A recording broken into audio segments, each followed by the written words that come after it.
During the Scramble for Africa at the end of the 19th century, European powers claimed the entire continent. During the period, the whole of Africa, with the sole exception of Liberia and Ethiopia, was brought under colonial rule. This phenomenon, which meant the loss of African sovereignty and independence, and as well as land. As far as Africans were concerned, they did not see any need for radical change in their centuries-old relations with Europe, and they were confident that if the Europeans wanted to force any changes on them, they would be able to stop them, as they had been able to do for the last 200 or 300 years. Now this is here that Africans miscalculated. What they did not realize was that by 1880, thanks to the Industrial Revolution in Europe, like the steamships that sliced through the waters, the railway that connected far-flung regions, and above all, the first machine gun, the deadly Maxim gun, capable of unleashing destruction on a scale never seen before. The Europeans whom they were about to face now had new political ambitions, economic needs, and a relatively advanced technology. But episodes of resistance occurred in nearly every African colony. After occupying the Asante capital, Kumasi, the British were besieged for 4 months until reinforcements suppressed resistance.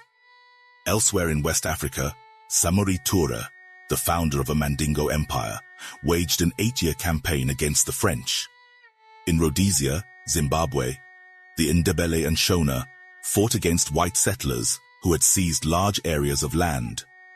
In Angola, Chief Mandume assembled an army of 40,000 to defy the Portuguese. In Côte d'Ivoire, the Baoul fought the French village by village until 1911. The Igbo of Nigeria were not fully defeated until 1919. The Jola of Senegal, not until the 1920s. The Dinka of southern Sudan, not until 1927. In Somaliland, Muhammad Hassan led a holy war against the British for 20 years, until his death in 1920. Resistance against Italian rule in Libya ended only in 1931. African rulers who resisted colonial rule died in battle or were executed or sent into exile after defeat. Samurai of the Mandingo was captured and died in exile 2 years later. The Asante king, Agyeman Prempeh, was deposed and exiled for nearly 30 years. The Lat Dior of Senegal was killed. Lobengula of the Ndebele died in flight. Behazin of Dahomey and Cetshwayo of the Zulu were banished from their homelands. Only one African state was able to defeat the European. Ethiopia Menelik defeated the Italian invaders and thereby maintained his sovereignty and independence.